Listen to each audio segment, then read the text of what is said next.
Hi friends, welcome back, and if you are new here, then welcome. My name is Ghostly Honey, and this is One Bam. One Bam is our monthly series where I read a book, then I come over here to talk to you guys about it.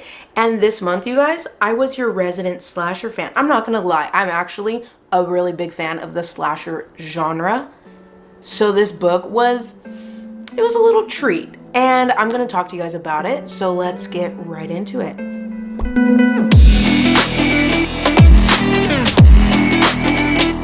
There's Someone Inside Your House follows Makani, I Hate Nebraska, young, and she's kind of adjusting to her life in Nebraska. Now, students at her school are starting to die one by one. Can Makani survive? Basically, the gist of it. I have mixed feelings about this story. It's a bit of a mixed bag because I really did like it, but the ending I did one of those, I flipped to the next page and there was nothing, and then I kept flipping. I was like, where is the rest of the story? So there's that. I did really like most of the characters. I really liked Makani's grandmother. What a trooper, what a babe. I really did like her. There was a lot of graphic detail that I absolutely enjoyed. If you know me, I've said it once and I'm going to continue to tell you guys. Blood, guts, gore. Your girl's a fan. I really loved the escalation of how graphic the murders were getting. So in that respect, your girl was a fan. Overall, I think this book kind of settled somewhere at the low bottom of my list of books that I've read so far here on One Bam, but it wasn't absolutely terrible. But I am really excited to see that Netflix movie, you guys. So before we get into the deep dive, I do want to give you a content warning for the book and of course the video moving forward. So the book does contain mentions of underage sex and, if you couldn't guess it, graphic descriptions of violence and death, underage drinking and abuse, and I am going to call it abuse, but what's actually happening in the book is hazing. And now that that's all out of the way, let's get into the deep dive. The book opens up with student Haley. She goes up to her house and on the front porch is an egg timer.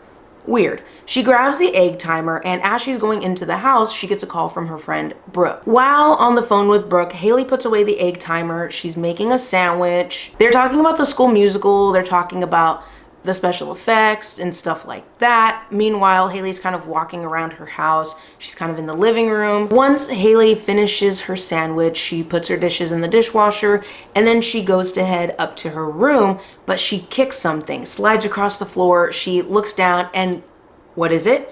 The egg timer. Haley must be a little bit more tired than she actually thought. So she puts the egg timer back in the kitchen, goes to her room, she finishes talking to Brooke, she eventually falls asleep. But later she wakes up to that egg timer on her nightstand. Ooh. The next day at school, of course, everyone is talking about Haley's death.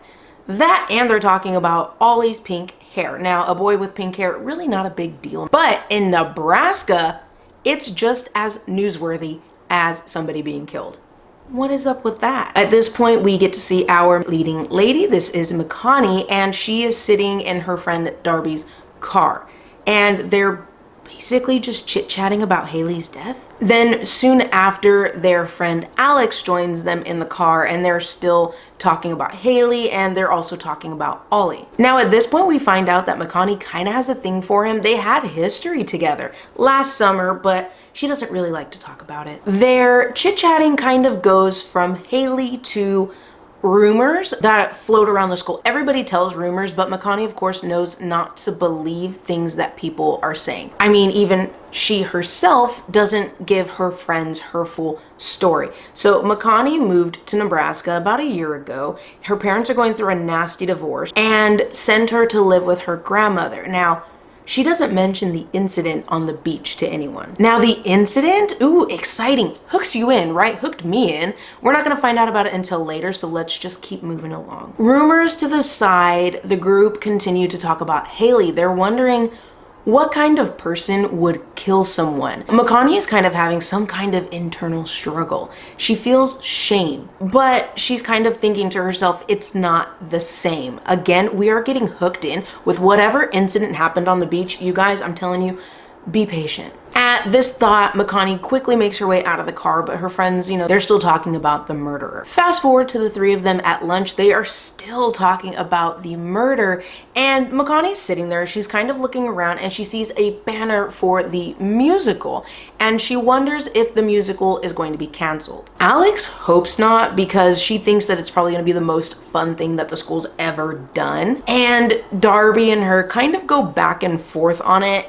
Makani zones out, and then she spots Ollie. He is headed toward the main building, but the entrance is blocked by football players. They kind of start harassing him about his hair, and one of the guys goes and grabs some tool that's hanging off of the musical banner, and he's like yanking on it, causing it to collapse. And one of the other guys, this is Matt, he tells the dude, show some respect, like, look at the damage you just caused to the banner. And this kind of is important because Haley was part of the musical that the school was putting on. Makani sees all of this go on, and she heads over to help Ollie, but he kind of just already walked into the main building, so she goes in after him, and she slips into her old ways, thinking about him romantically, but he's stiff and he's a little standoffish, so she kind of just turns her back on him and leaves. But when she goes out of the main building, she gets caught in that tool that's hanging off of the musical banner, and Ollie is right behind her trying to help her get out of it. Once all of the debris clears, the two of them are seeing that a big fight broke out in the quad, and they're kind of just watching it all play out. Darby drops Makani off at home, and her grandmother is watching the news. Her grandmother wonders if Makani knew Haley, and she hopes that the police catch the killer. Makani tells her they will catch the killer. At this point, we get a little bit of information on Makani. Makani checks her phone, and she's not expecting any more texts or emails from her old best friend, Jasmine. Because her last name was basically too Googleable, she took her mother's last name, Young. Another reason for why she was sent to Nebraska was to help out her grandmother, because her grandmother had been doing a lot of sleepwalking. But luckily, there hasn't been any incidents with her grandmother in a very long time. The only thing that's really been happening is a lot of open cabinets. Makani thinks about Ollie again. She thinks back to July when she went grocery shopping for her grandmother, and like she noticed him. So she was kind of aware of where he was at while she was shopping, but by the time she reached the checkout line, she had lost him. So she goes out to the parking lot, loads up her grandmother's car with the groceries, and then she spots Ollie again in the alleyway beside the store. She goes over, they start talking, and clearly Makani's interested. Now, of course, Makani's got to make her moves, so she asks her grandmother if she can do the grocery shopping from now on. Now, of course, yeah, she's helping her grandmother, but let's be real, she's trying to see Ollie. Makani had been meeting up with him every week for weeks until they finally hooked up. Then school started back up, and Makani and Ollie, they spotted each other from like across the way, but Ollie's expression wasn't really readable, and Makani had her assumptions, so she just felt humiliated and angry. It's dinner time. Makani is about to sit down at the dinner table with her grandmother, but her phone dings. Now, her grandmother reminds her that there are no phones allowed at the dinner table, but Makani lies and tells her grandmother that it is her mom. So, of course, her grandmother allows it, and Makani goes off to see who the unknown number is. The unknown number is actually Ollie. Turns out, when they stopped talking, it was essentially a big misunderstanding. Ollie calls her, she hangs up on him, she goes back to the dinner table, tells her grandmother that it was actually her friend Alex calling, but she finally ends up telling her grandmother the truth, that it was Ollie Larson, and her grandmother is kind of like, Larson. She actually taught his older brother, Chris Larson, in school. Her grandmother wants to meet Ollie if they intend to keep seeing each other, but Makani assures her that they're just texting. It's not a big deal. Fast forward to after dinner, Grandma's asleep, Makani texts Ollie, and while she is waiting for a response, she hears some rustling out her window. She goes to take a look, doesn't see anything, but she's unsettled, so she closes the curtains. Ollie texts her back, Makani ends up calling him, and Basically, they decide that they're going to speak openly and honest with each other. What happened between them was a misunderstanding. It's not just sex. They actually do like each other. Makani and Ollie ended up talking on the phone for hours.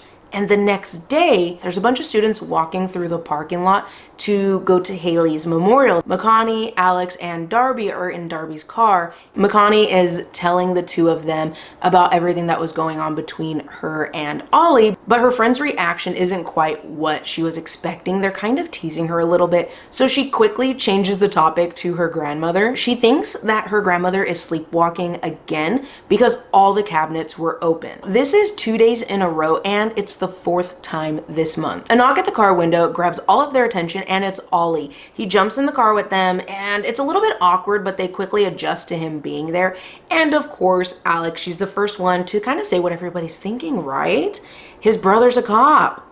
What information do you have on Haley's death? So Ollie tells them what he knows. It turns out Ollie goes through his brother's files while his brother's asleep. A couple of girls walk by the car heading toward Haley's memorial, and that kind of reminds Makani, like, hey, did you guys bring anything to leave at the memorial? And it turns out Darby actually made a card, so they all sign it, then they all go over to the memorial site to leave the card. At lunch, Ollie joined them, and with like about 10 minutes left in the lunch period, Ollie left.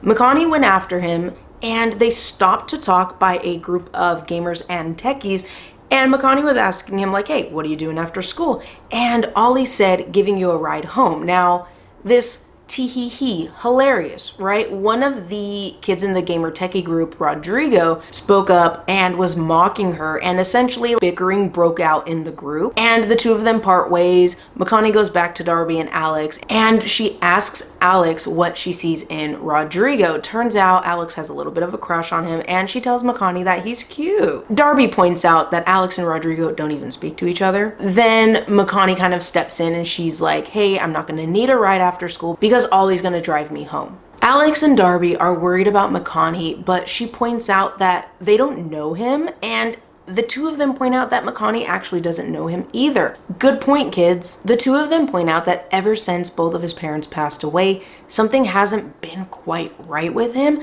but Makani goes off about second chances and giving people another opportunity despite them making mistakes or bad things happening. Alex and Darby are kind of confused. They're not sure where that little rant came from, but Makani leaves telling them that she's fine. Ollie's disappointed as he's driving Makani home because he realizes she lives really close to the school, so the drive's not going to be that long. But since the two of them are free, they decide to hang out, which works out anyway because Ollie still needs to meet Grandma. Ollie parks in the driveway, and the two of them are just sitting in the car. They're talking, and her grandmother just like yells Makani's name. She was just standing in the driveway watching them talk. So Makani gets out, Ollie gets out, she introduces Ollie to her grandmother, and the three of them go inside the house. Ollie and her grandmother are actually getting along pretty well, but eventually Makani pipes up and she tells her grandmother like, hey, Ollie has a late shift and we want to hang out before he has to go to work, so the two of them leave and Ollie says that he's taking her to the ocean. The two of them end up in the middle of a field basically, and they sit on the hood of Ollie's car, and Ollie's kind of like, hey, I know it's not the ocean, but it's the best I can do. So the two of them are looking out over the field, and when the wind blows, it's kind of like waves, right? Makani appreciates the gesture, and the two of them end up making out, but Ollie's phone rings and he goes inside the car to take the phone call. Makani can't really hear what he's talking about, but when he comes back out, he tells her, hey, I gotta go into work because one of the cashiers got fired and they need me to cover. Makani's like, well, why'd you take the phone call inside the car? Because, like, what don't you want me to hear, right? Well, he says that he has better signal in the car, which Makani finds interesting because she could not get signal in the car while they were driving to the field. Ollie offers to call his job back and tell them that he can't come into work. That way they can spend a little bit more time together. But Makani says, no. Go into work. We have plenty of time for that later. So I hate to interrupt myself and what we have going on right now, but I was editing the video yesterday after filming and I realized We're missing a piece, so here I am the next day trying to look as consistent as possible for you guys. So here I am, let me fill you in on the footage we missed. This next chapter opens up with Matt. If you remember Matt, he was one of the guys in the group that was bullying Ollie by the musical banner. So Matt is in the showers after practice. He's by himself. He told all of his friends to go ahead and that he would meet them later on. He just needs like some time to decompress. It's been a rough week for him with everything going on. And on top of everything that's been going on, he's been misplacing essential items like his phone, his wallet, things like that. Matt's thinking it could be stress, but maybe it's CTE, and this is chronic traumatic encephalopathy. And early signs of this condition is memory loss. Matt gets out of the shower, wraps a towel around his waist, stepping over his practice clothes to get to his locker. He's at his locker and then he realizes his lock is missing. In the back of his mind, he's kind of wondering if this is CTE. He opens the locker and his backpack and duffel bag are missing. Obviously, this is some kind of prank aided by his own forgetfulness. He's just gonna have to wear his dirty clothes. Matt goes back toward the showers to grab his dirty clothes, but they're gone. And he's starting to wonder if they were even there to begin with. In the locker rooms, there's nobody else there but him. All of the coaches are gone, all the players are gone, and he can't exactly run through the parking lot in a towel because there's a vigil going on for Haley, and that's just a little bit disrespectful. Matt weighs his options to see what he can kind of do, but his phone and keys were in his pants, which are missing. Matt goes for the landline in the locker room and he gets to the phone, but he doesn't remember anybody's number. Now, it's not CTE, it's not his forgetfulness. People nowadays just don't remember other people's phone numbers because all that information is already saved. So why do you need to remember it? The only number that he remembers is his parents' number. So he gives them a call, but they don't answer. So he hangs up and he makes like a frustrated yell.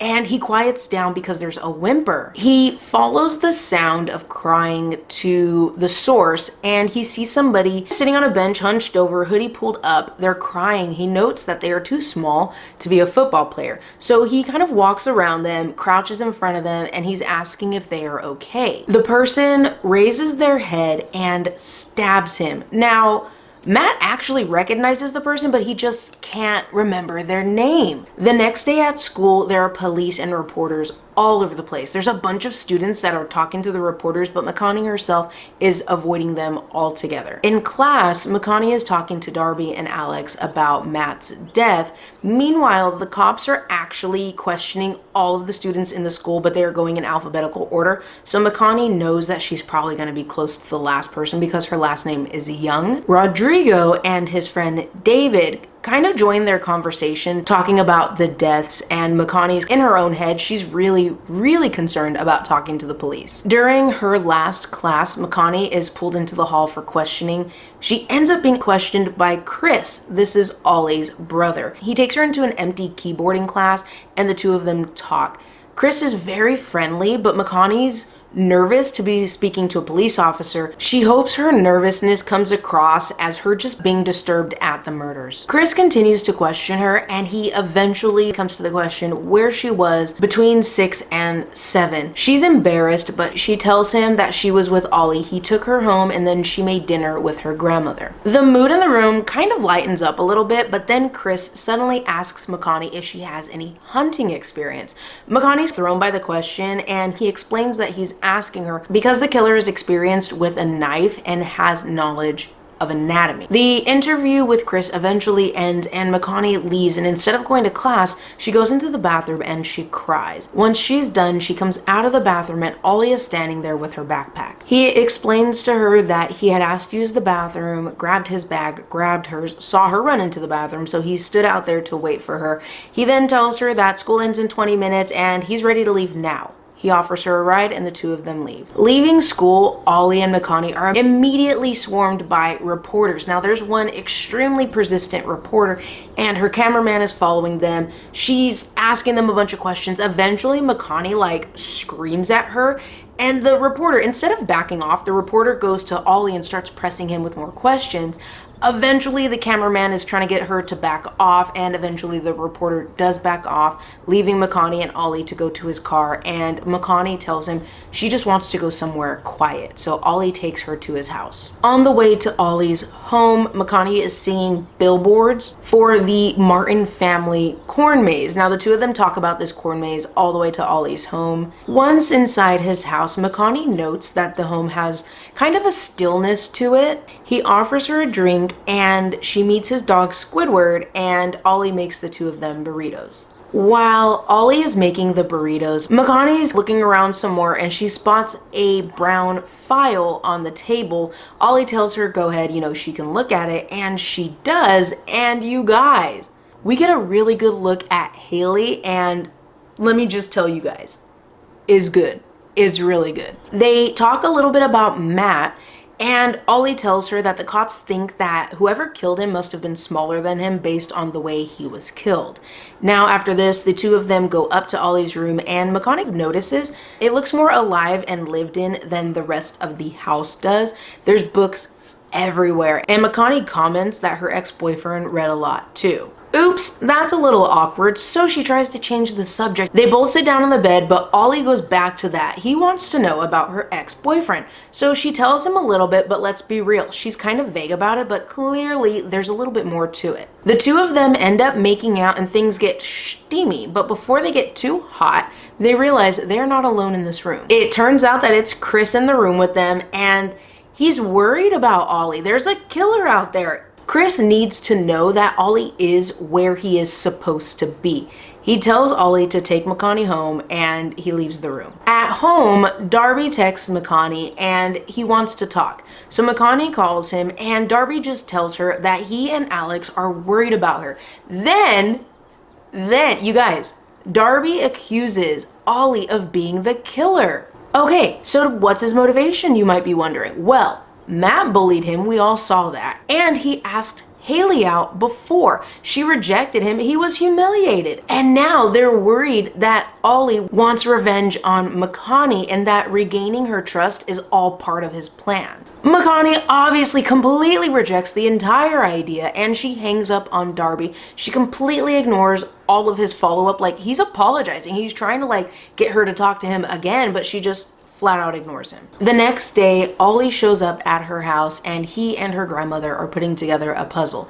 They're all watching the TV, it's the news, and a spokesperson for the local youth group came up on TV. This is Caleb Greenlee. On the TV, he's labeled as friend of the victim, and Makani asks Ollie if he's actually a friend of the victim, and turns out he's not. Makani uses this as a reason for her grandmother not to watch the news because they're not always telling the truth.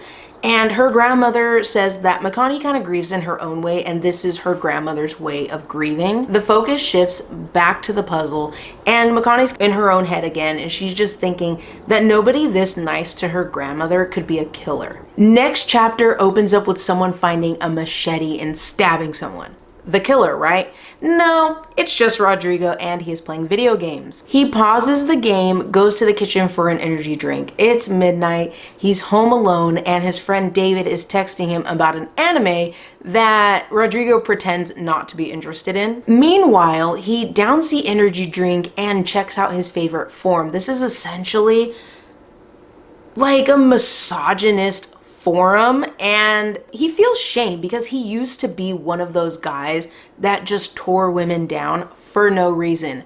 Don't be that guy. He clicks out of the forum and goes back into the living room where he sees that his gaming chair is turned around. He doesn't think much of it. He goes back to his chair, puts the headset back on, grabs the controller, goes to start playing again, and quickly falls asleep. When he wakes up again, he gets up kind of quickly and knocks over a can of the energy drink, and it spills onto his mother's immaculate Mexican rug.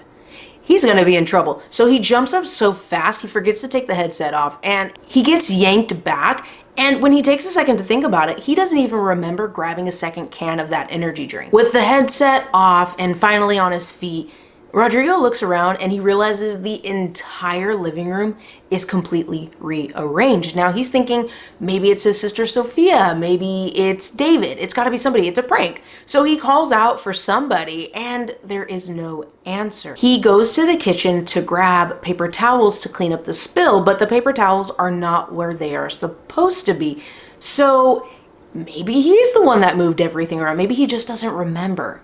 He goes to check the doors, checks the windows, everything's locked, but the window in the guest bathroom is open. Rodrigo's kind of thinking like, this prank is pretty elaborate. It's not funny, but it's pretty good, right? So now he's kind of waiting for the gotcha at the end of the joke, but there's nothing. He contemplates calling the police, but overreaction, right? So instead he sends a text to his friend group. There was a ding sound and he turned around to see someone in his kitchen with their hoodie up and back to him. Rodrigo notes that the figure is skinny.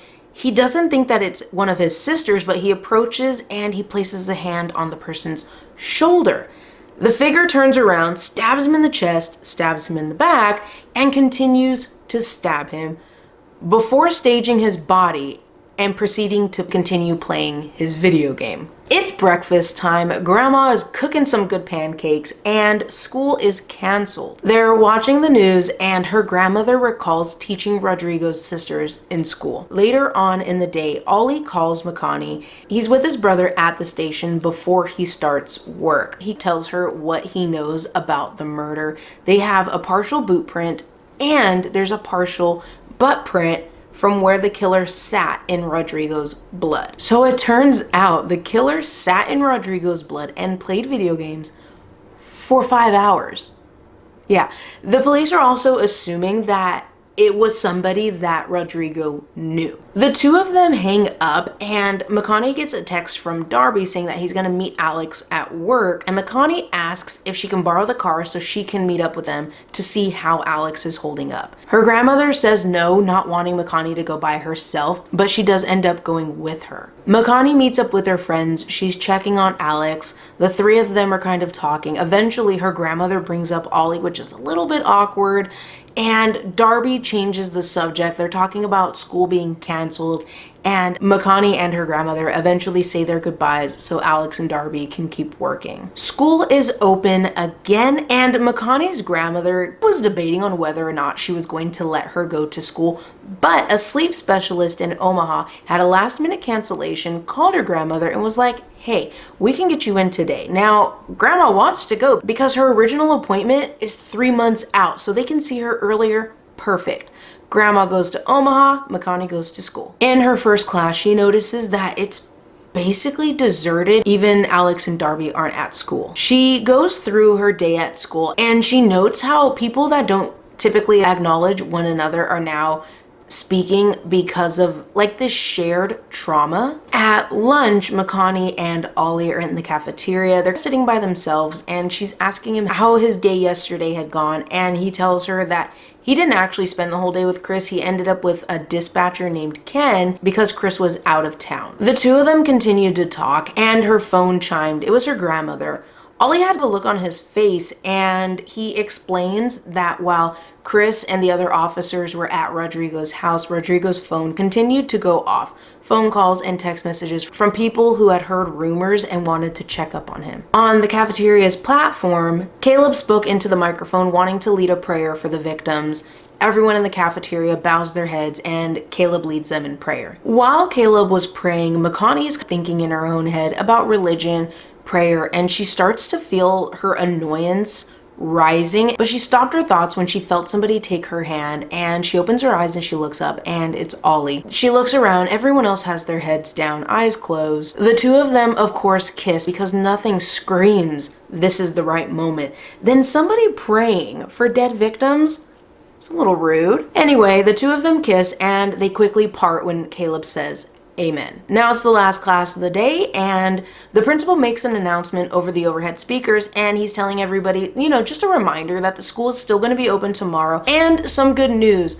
Rosemary won the barrel race at the Sloan County Championship Rodeo. Ollie says for her to watch her back because the killer likes them talented, and Makani quickly and sharply tells him, don't. Makani gets a text message from her grandmother. Her grandmother ended up in the waiting room for like an hour. She's not going to be back in time to pick Makani up after school. So she tells Makani, can you ask Darby to stay at home with you? Makani agrees and then immediately turns around and asks Ollie if he wants to come over. The two of them leave Ollie's car at the school just in case her grandmother shows up early and Ollie has to sneak out of the house. When they're in the house, Ollie notes that her grandmother hasn't finished the jigsaw puzzle they'd been working on. So he tells Makani next time he plans on visiting when her grandmother is there so he can help her finish the puzzle. All the while, Makani is texting her grandmother so she's up to date on her grandmother's location. It turns out that there was an accident, so her grandmother is stuck in traffic. Now, naturally, the two of them go to Makani's room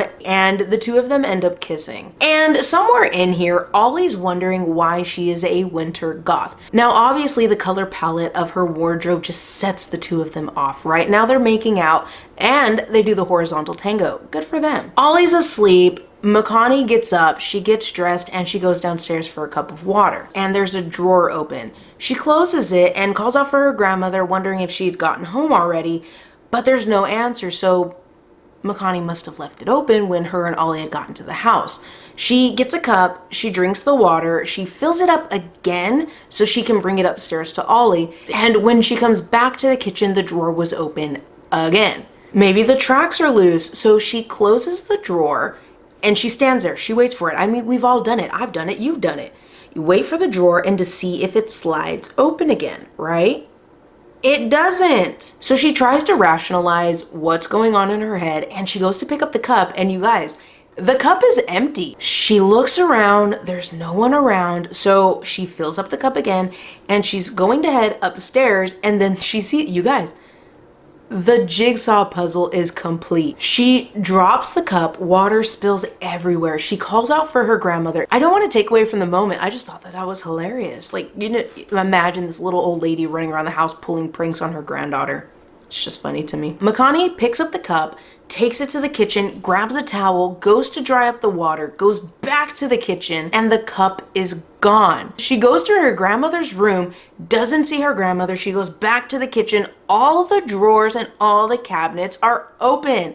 And Makani's realizing now that the killer rearranged Rodrigo's living room furniture before he died. Then a hooded figure steps out. Makani screams and the figure drops the knife and the two of them kind of freeze. Makani lunges for the knife, but the killer was closer and he slashes at her, catches her arm, and she stumbles back. A yell caught their attention and it's Ollie. He's barreling down the stairs, butt naked, and Makani uses this distraction to knock the killer down. The knife falls to the ground and the killer's face is exposed. Makani tries to keep the killer pinned, but he hits her bad arm, gets out from under her, and grabs the knife, but Ollie jumps him from behind and throws him to the side. There is yet another yell. This time it's Grandma coming to the rescue. She lunges at the killer and she gets stabbed. Now at this point the killer realizes they're outnumbered, so they take off through the front door. Ollie locks the door behind them and he tells Makani to keep an eye on this person and see what direction they're going in. He runs upstairs to get his phone. He calls the cops and tells them that the killer was there, they need an ambulance, and he reveals the killer's identity. It's David. It's David! Ollie puts his clothes on and comes back downstairs with some towels to help Makani with her grandmother and her arm. Meanwhile, Makani's just thinking about David trying to kill her, David killing his best friend, David in class with them, talking about the murders. The police come, the ambulance comes, and while her grandmother was in the operating room, Makani was getting stitches. Once she got her stitches in, she was questioned by Officer Beverly. Makani tells her everything that happened, despite the fact that she felt humiliated. Makani feels like after what happened in Hawaii, this was her final punishment. After speaking with Officer Beverly, Makani is left alone in the room and she turns the TV on. Big mistake. The news is showing her home. Luckily, a nurse comes in and tells Makani that her grandmother is out of surgery. The surgeon that operated on her grandmother told Makani that her grandmother was lucky, but that she would need to stay in the hospital for 3 weeks to go through rehabilitation, and that Makani would need someplace to stay. They left Makani alone in the room so she could wait to see her grandmother. Eventually, when Makani is able to see her grandmother, she's a little bit disoriented because of the anesthesia, but her grandmother does ask if Makani is okay and if Ollie is okay too. Soon after, Ollie and Chris show up with balloons. They all talk for a while, but eventually Chris does want to talk to Makani's grandmother, so Makani and Ollie leave the room. At this point, Ollie gives Makani her phone. He managed to grab her phone before the police could, and she's going through all of the notifications, and she's got a bunch of text messages from Darby and Alex. One of the text messages was apologizing for accusing Ollie of being the killer. Makani calls her parents, but they don't answer, and Ollie continues to talk to Makani about what had happened, and she's thinking to herself that she should tell Ollie. About what, you might ask?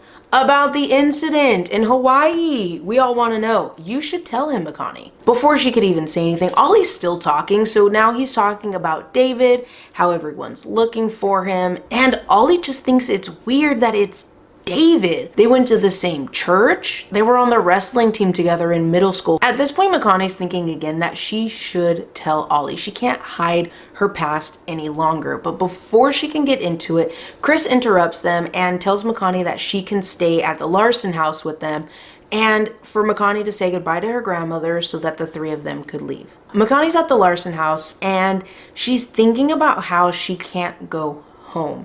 She's thinking about Ollie. She's having to stay in Ollie's room, and now she's kind of thinking about him. Makani's thoughts are kind of wandering, and she's thinking about that night, and she screams. In an instant, Ollie is there, and he stays with her throughout the night. In the morning, Chris points out that he had gone to the bathroom in the middle of the night, and he didn't see Ollie in the hallway. So from now on, Ollie will be sleeping in his room on the floor because let's be real, Chris doesn't want to be on the wrong end of Grandma's wrath if she finds out anything was going on in the Larson house. They continue talking, and eventually Chris asks Makani's thoughts on David. She tells him that he didn't really stand out and he was pretty quiet. As you might imagine, Rodrigo's parents were shocked to find out who the killer was, and David's parents were just as surprised. Chris points out that parents don't always know what their kids are up to. Sometimes the kids lie, but sometimes the parents are to blame too. So the plan is that they will take Makani home, she can grab whatever she needs, and then Chris will go to work. Ollie will take Makani to her grandmother at the hospital. Then Ollie will go to work. After work, he will pick up Makani from the hospital. Then the three of them will meet back up at the Larson house. Once she gets home, Makani takes a shower, but she can't seem to stop thinking about David. So when they got there, the sergeant was updating Chris, and it turns out that there were actually signs of forced entry. There was some trampled bushes, and it looked like his foot got caught in a garden hose, and that explains some of the snapped branches. And Makani knew it happened the day after Haley's murder when she was waiting for Ollie's text message. Makani and Ollie go into her grandmother's room, and her grandmother was on the phone, but when the two of them go in, she hangs up and she lets Makani know that the town is planning a memorial for all the victims and they want Makani to speak. And her grandmother said flat out, not gonna happen. Makani's mother called, and she's a real piece of work. Her mother is not so much focused on the fact that Makani had an attempt made on her life, but she's more frustrated at the fact that she's gonna have to move around her work schedule so she can make time to go to Nebraska. By the end of the conversation, Makani is apologizing to her mother about it, and her mother just hangs up on her. Sheesh, lady. Kinda harsh. Makani's grandmother has Ollie go get them food from the cafeteria, and while Ollie was gone, her grandmother takes this moment to tell Makani that it's not her fault. Now, of course, her grandmother does point out that Makani did lie to her, but when it comes down to it, her grandmother just wants her and Ollie to be safe. And from now on, she trusts Makani to be honest with her. Alex and Darby show up with donuts, and soon after, a nurse pops her head into the room and she says, hey, there's only allowed 2 visitors at a time in the ICU. So they all go into the waiting room, including Ollie, and they catch Darby and Alex up with what's been going on. And the conversation naturally kind of turns to David. Alex and Darby pointing out that he seems so normal and boring. They point out how you never really know what's going on in somebody's head, and they wonder, like, how long has he been planning this? And of course, why did he target Makani? To this, she tells them that he must have found out about her past. The three of them sit and listen to Makani tell her story. There's a couple of interruptions early on, but they quickly just let her tell her story without interjecting anymore. So last October, Makani was on the varsity swim team. They had their hazing ritual, and the parents of the swim team members were notified so they could let their daughters know. That way they could prepare.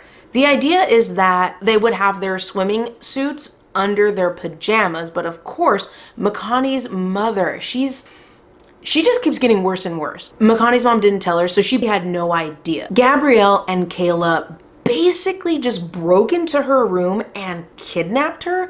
They blindfolded her, threw her in the car. You can just imagine how traumatic that is. So they drive her out to the beach. She gets there and she sees that there are 5 rookies and there are 2 veterans to every rookie. And she notices that everyone is like in their little bikinis and they're like wearing their board shorts. They have the appropriate attire, and Makani's just in her pajamas. Even her best friend Jasmine, she had her hair done up nice in a neat little ponytail, and Makani wonders why Jasmine didn't warn her. The games and like hazing, let's just call it what it is, the hazing involved awful names being written onto these girls' foreheads, shots of vodka, and calisthenics. And we're talking lunges, jumping jacks, push-ups, sit-ups, that kind of thing. All the while, Makani is thinking that she wants to beat Jasmine, and honestly, after Jasmine not telling her what was going on, I don't blame her. So they have no can opener. They need to find a can opener. One of the girls, thank goodness, she has a big hunting knife in her car. She brings the knife back to the beach and they're able to open their cans. And you might be wondering, what were the cans that needed opening? Dog food, of course. Now, while these girls are doing push-ups, they are getting dog food shoved into their faces. There's more drinking involved. And then while she was doing her exercises, somebody poured hot sauce into Makani's eyes. She's like bleary-eyed. She can't really see, so she's trying to find a water bottle, but Jasmine snatches it up before her.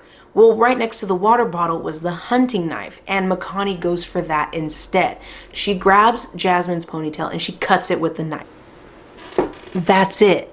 That's all she did.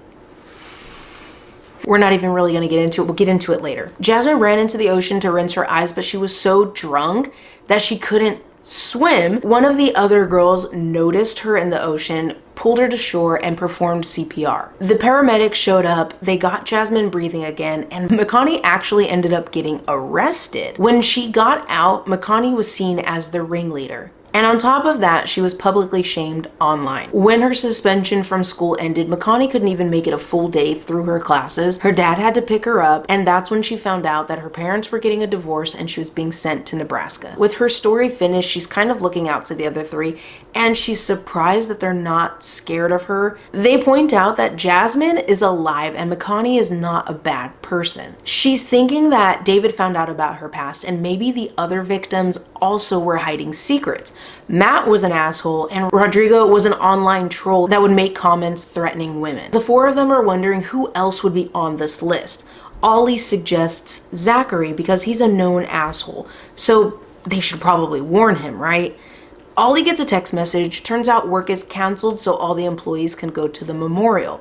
Alex remembers that she needs to get to the school to get her band uniform so she could play in the memorial. So Darby and Alex leave. Ollie tipped his brother off on Zachary, and his brother checked in with him, but there wasn't really more they can do. Makani texts Darby to let him know, and Darby actually texts Makani back telling her that they saw Zachary at the memorial. Darby says that he's gonna go talk to Zachary, but Makani warns him against it because if the killer is targeting Zachary, then Darby can kind of get caught in the crossfire, right? So her and Ollie are going to go to the memorial. Makani leaves a note with the nurse for her grandmother. Zachary is completely stoned and he is at the memorial. He doesn't really want to be there, but it's better than being at home with Terry. Terry is his mom's boyfriend, and it turns out Terry's jealous of Zachary and completely hates him. Zachary watches the memorial go on, and he's listening to the crowd, and they're like agitated talking about David.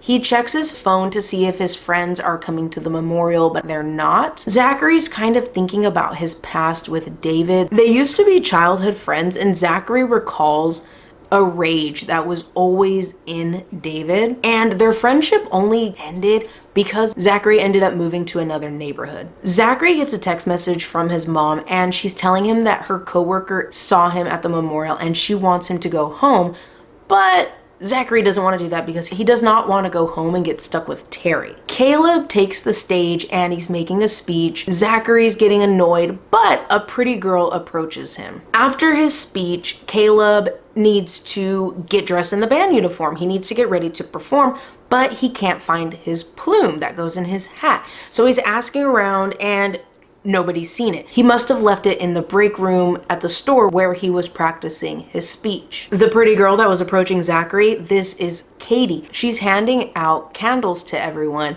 and they talk for a little bit, and she gets bumped into somebody that splashes a blue slushie onto her shirt, and Zachary kind of goes off on the guy, but Katie's like, don't worry about it. It's not a big deal. The guy eventually leaves. Katie and Zachary talk a little bit more, and she has to leave because she needs to go babysit her younger brother and sister. Back at the grocery store, Caleb cannot find his plume, and now he hears the band playing. He needs to take a second to realize this is not about him. This is not about his incomplete uniform. The memorial is about something bigger. So he's making his way to the exit, but he's stopped. McConaughey, Darby, and Ollie all find Zachary, and it turns out Chris probably spoke to Terry.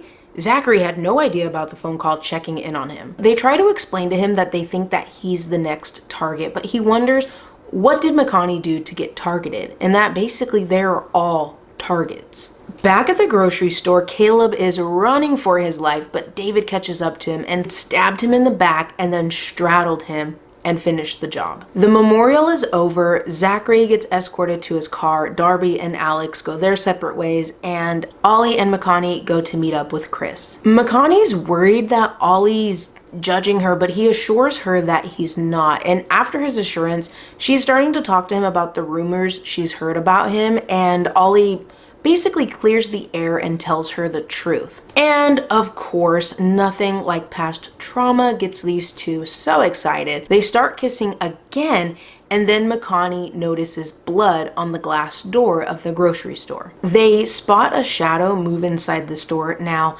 Ollie actually has keys, so he gives McConaughey his phone to call Chris, and the two of them go inside. The two find Caleb's body, and meanwhile, Chris is like yelling on the phone, and the store complete mess, and they hear a door shut.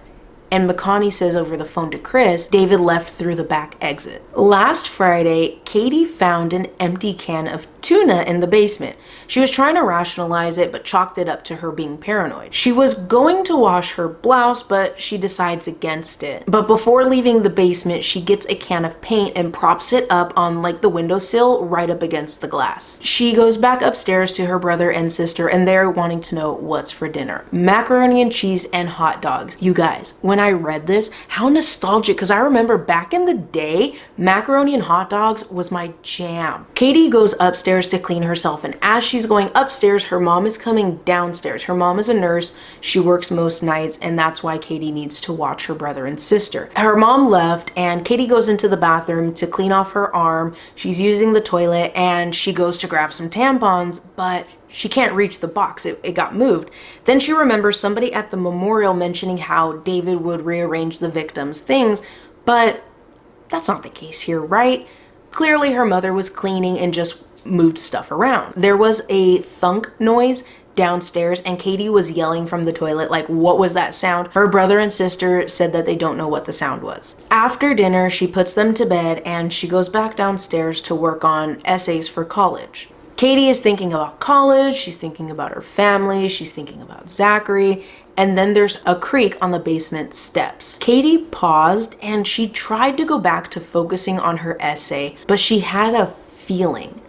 Then there was the sound of the creaking steps again. She dials 911, but her phone is trying to connect. Then heavy footsteps coming up the stairs. Katie throws herself against the basement door. There was a struggle, but eventually David forced his way through the door. They tussled, but David quickly got the upper hand. He did end up killing Katie, and he grabbed her phone, which was still connecting, and let me tell you, it's time to upgrade to a new network. Shoddy phone calls. Can't have it. David hung the phone up and discarded his sweatshirt as flashing lights shone through the kitchen window. Chris tried to chase David, but he was already gone. Meanwhile, McConaughey and Ollie answered questions. The three of them are back at the Larson residence, and Chris is in another room talking on the phone, leaving Ollie and McConaughey to talk about Caleb's death, not Zachary. They were wrong. No big deal, no big deal. It's fine. Chris comes back into the room to tell them there has been another murder. They get into Chris's patrol car and he's going to drop them off at the hospital because he does not want them to be alone. Chris reveals that Katie's mom found her and that David likely stole Caleb's keys to the store. He also tells them that David stole Caleb's plume to lure him back to the store and that he stole Katie's car. They're guessing that he's most likely leaving town. At the hospital, Ollie and McConaughey are watching TV. Of course, it's the news. They're showing Katie's car like abandoned in a ditch. They're showing surveillance footage of David hitchhiking in a truck that's heading back to Osborne. Later, Chris picks up Ollie and McConaughey and he tells them that it looks like the truck driver dropped him off in front of a farm in Troy. Troy is one town over from where they're at in Osborne. Back at the Larson household, McConaughey and Ollie are sleeping on Chris's floor, and the three of them are all woken up by Chris's phone ringing, and he tells them they're gonna have to drive themselves to the hospital because he needs to go to Troy. Chris leaves McConaughey and Ollie in his room. He checks the house, and once he sees that it's clear, he tells them to hurry up and get ready. When they leave, there is a buttload of traffic because of the murders and the football game.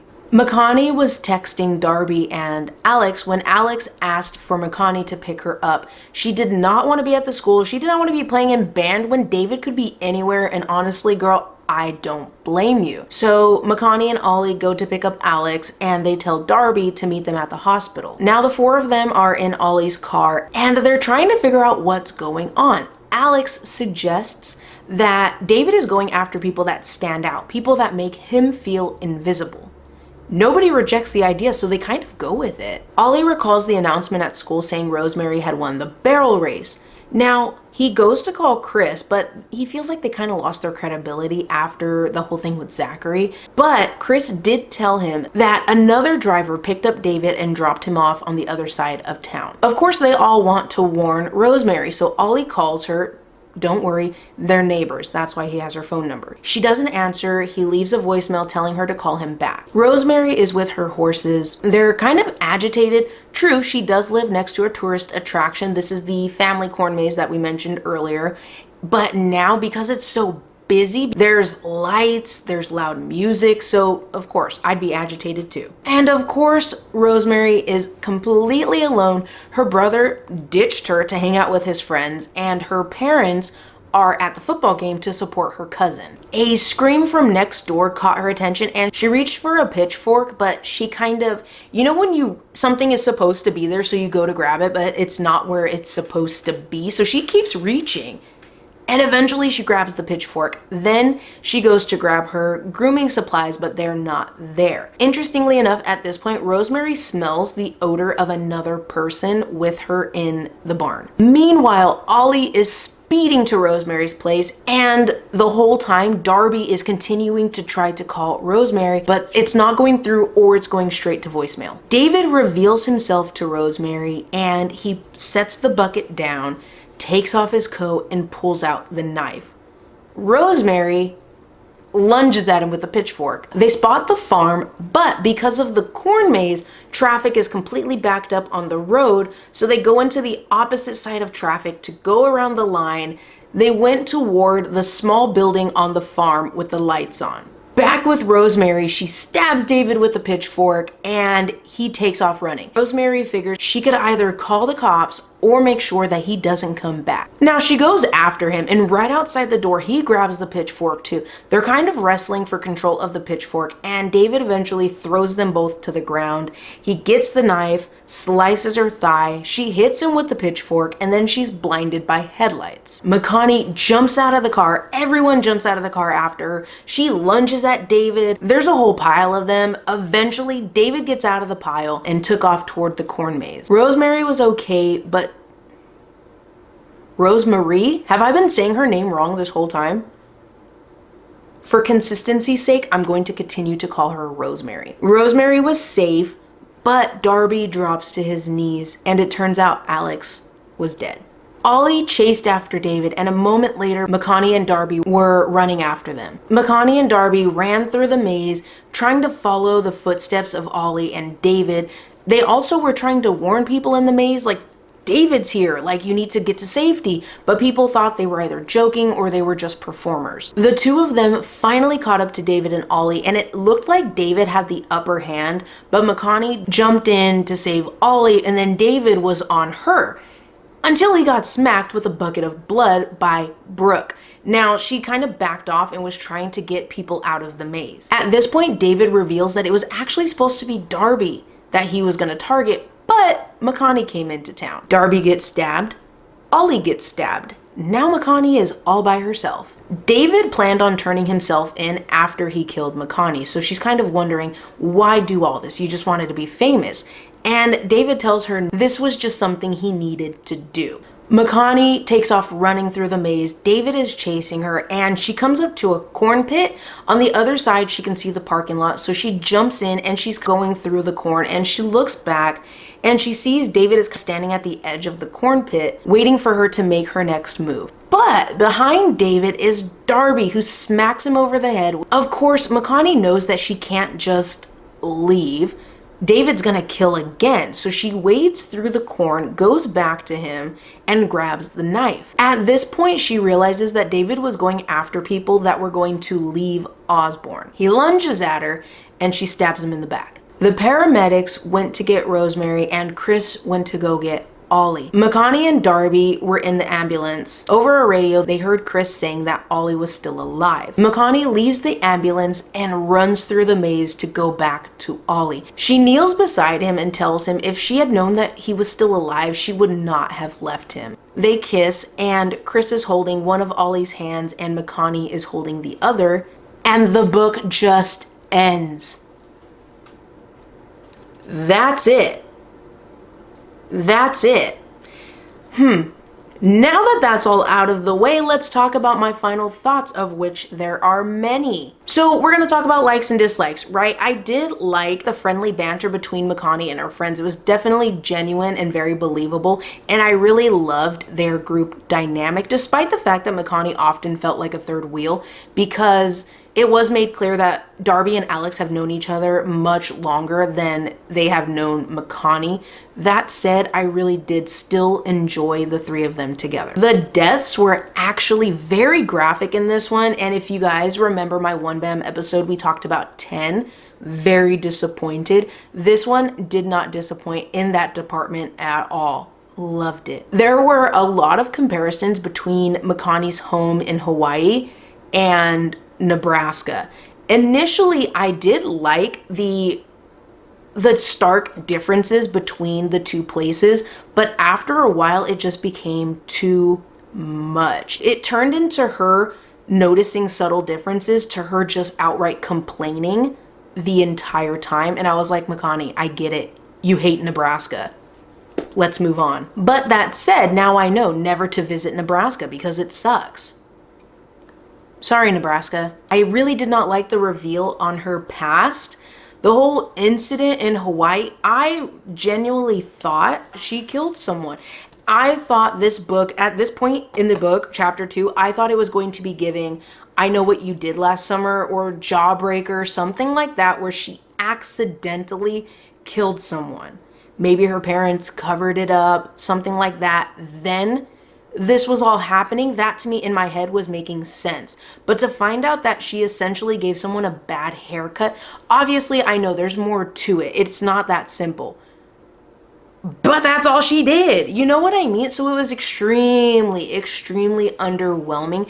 Even if she didn't kill somebody, I feel like it should have been something more than what we got. In addition to that, I didn't really care for the killer's motivations. Maybe it's because we didn't get enough of David that his motivations feel like there's no solid foundation to it. It would have been different had we gotten a moment with David where we saw maybe his parents pressuring him to get out of Osborne. Maybe his whole family was stuck in Osborne for generations and he was the one that was going to get out, and his whole family put that pressure on him. But like maybe he was failing in school, maybe he didn't get accepted to colleges, things like that. So we could see the turmoil, the conflict, what have you, within him, where he felt like he needed to lash out. You know what I mean? Not that I'm trying to justify murder, but he had no good reason. He just had a hair up his butt. That's what it seems like. So I was kind of bummed out because we didn't get more of that. It wasn't really fleshed out, I don't think. Speaking of not getting fleshed out and not having enough time, can we talk about Alex's death? How underwhelming. It was extremely disappointing to see that such a close friend to not just McConaughey, but Darby as well, didn't even get mourned. I think I was at the bottom page of the book. By the top page, they were already running to go chase after Ollie. And I'm like, are we gonna mourn? And then that's when I was telling you guys, when McConaughey went to Ollie and Chris and was holding Ollie's hand, I flipped the page and I kept flipping the page. I was like, where's the rest of the book? Where's the epilogue? Where's the closure with her grandmother? Where's the closure with her parents? Where's Darby's closure with Alex's death? Where is the rest of the story? So I was very disappointed in that sense. And again, I do think this book kind of sunk to the bottom of my list of favorites that I've read so far here on One Bam. The one redeeming quality that I do think this book had is I really loved the descriptions. I loved how graphic it was. I like how detailed it was. That was definitely a highlight for me. That and Chris. I absolutely love Chris, and I love McConaughey's grandmother. The two of them are fantastic and definitely saved the book for me. McConaughey herself, like, I understand like her thought process, you know, getting inside of her head. I really like to see the book kind of exploring her trauma and things like that, but gee whiz. Maybe it's because she's young. She just seemed so ungrateful a lot of the time, complaining about, you know, the food she was eating in Nebraska. And I'm like, dude, just be happy that your grandmother's cooking for you. Just be happy you're with family. Like, your parents could have dumped you off at some place. You know what I mean? And it just really bothered me. I liked Ollie, but I feel like he was a little bit underdeveloped. I did like when they kind of explored the part of the book where McConaughey wanted to address the rumor she had heard about him and he explained everything to her. I really liked that moment for him. But again, I just wanted fully fleshed out characters, and we didn't really see that. Overall, I would maybe, so I found out that this is actually a Netflix movie, so I'm very excited. So I would say maybe watch the movie. I'm gonna watch it, and that is going to open up another thing for this channel, right? Because we're just doing whatever floats my boat. Okay, so I'm gonna watch the movie and we're gonna talk about it. I'm gonna come back and we're gonna talk about it because I'm really interested to see how the movie differs from the book, how close it is to the book. I wanna know if they added more to the story than what the book gave, and hopefully in a good way. But let me know in the comments down below, have you guys seen the movie? Is it good? Is it better than the book? What do you guys think? If you read the book, let me know down below, how did you like it? Because I have some thoughts. I mean, I already gave you my thoughts. Those are my thoughts. That's how I feel about this book.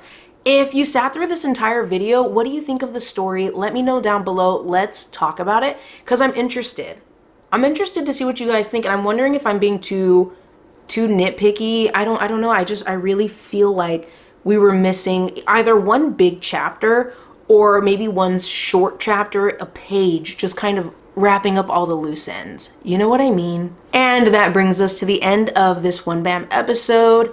I've already got our next book lined up and ready to go. I'm very excited for the next book. I'm also very excited to watch this movie, so I will be back soon. Until the next video, please take care of yourself, spread positivity, and whatever you are going through, you got this. Bye.